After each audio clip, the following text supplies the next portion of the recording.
Long before the fields were divided by fences or planted in rows, this land was home to indigenous peoples. For thousands of years, they farmed, fished, and lived here, in deep connection with the natural rhythms of the North Fork.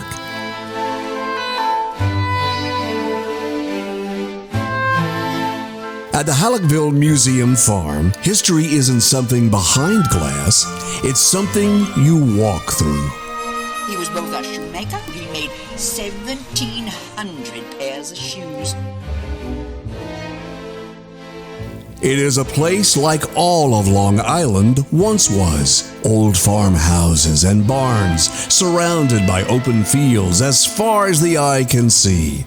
Spread across 28 acres, this living museum tells the story of how people lived, worked, and built community on Long Island's North Fork. Today, Hallockville isn't just about looking back, it's about participating. The museum offers a wide range of programs. Even music has its place. Loose jam sessions welcome anyone to join in.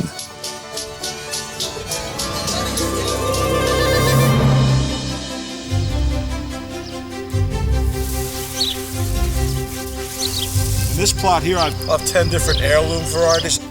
A community garden gives locals the chance to reconnect with growing their own food. The beekeeping program educates the public about the importance of honeybees and offers hands-on learning experiences for both new and experienced beekeepers. So we're going to smoke them a little bit. Straight up and nice and slow, and you're in no hurry.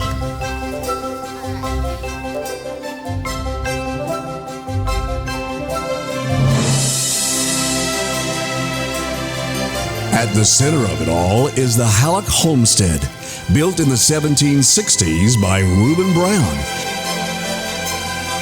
Home to 5 generations of the Hallock family. Over time, the house evolved to meet the needs of the people who lived here. Growing, shifting, adapting. The Hallocks were among the earliest European settlers in Southold.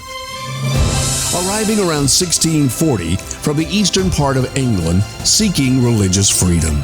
But the land around this homestead wasn't theirs until nearly 1800, when the family became part of a growing agricultural community that helped shape the region's identity. In many ways, it's a snapshot of what America was. America is a nation of immigrants. The Hallock family were originally immigrants back in the 1600s. The Trubish family were immigrants in the early 1900s.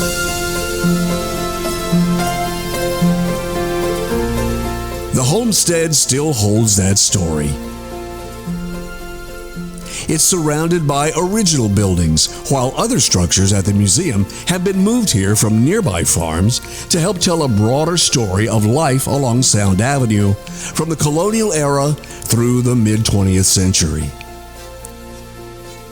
In the 1970s, the local utility company Lilco planned to build a series of nuclear power plants right next to this land. The quiet fields of Sound Avenue would have become an industrial site. But the community said no. The last Hallock resident, whose voice echoed generations of stewardship, was still living in the old homestead. The community's resistance worked. The plant was never built, and in fact, the utility company, Lilco, donated the land to help establish Hallockville Museum Farm.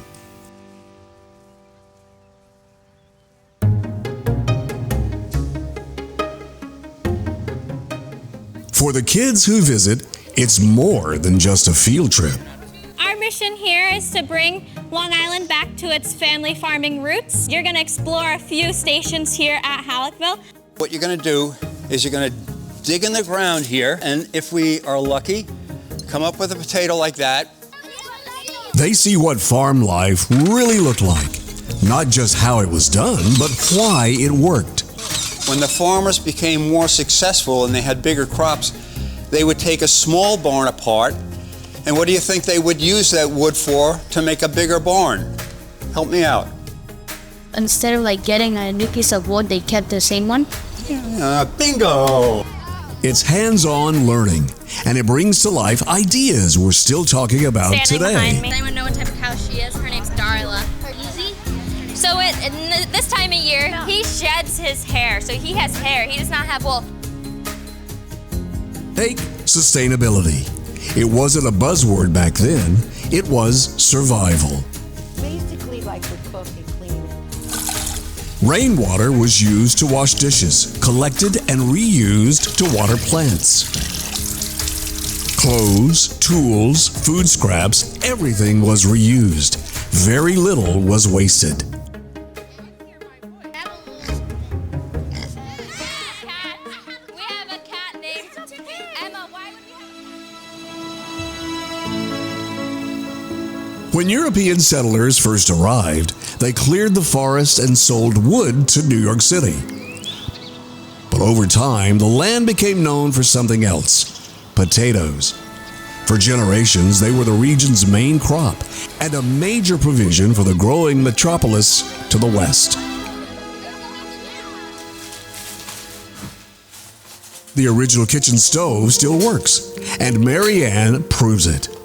This is considered a 1900s day dress. So this would be a dress that you would wear in the kitchen for cooking, cleaning, and what have you.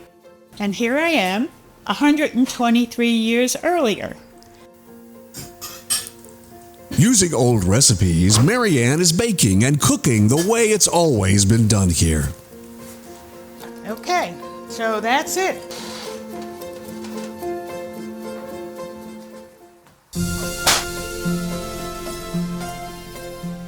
Workshops at Hallockville cover everything from weaving and embroidery to basket making and rug hooking.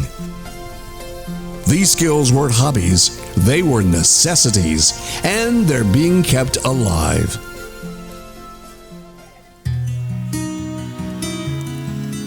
Farming on the North Fork wasn't the same experience for everyone. African Americans have long been part of the workforce here, often as day laborers with few protections, living in poverty, and fighting to get by. Patty Womack's grandfather, George Johnson, was one of those laborers. This is my grandmother, my grandfather, and all their children. After an injury made it impossible for him to work, the family was evicted from their home. A nearby Polish immigrant family who lived in this tiny yellow house took them in. So I thought that was wonderful that they took the family there for all those years.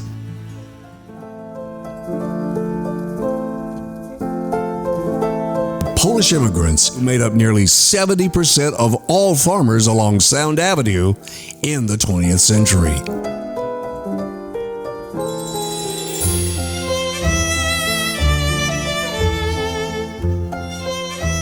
Their homes, stories, and values are still part of the landscape.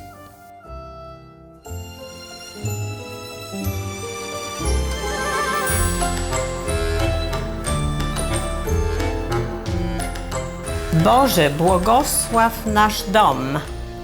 God bless our home. It was typical that Polish people that came here, they worked really very hard to make their life for themselves and for their families better.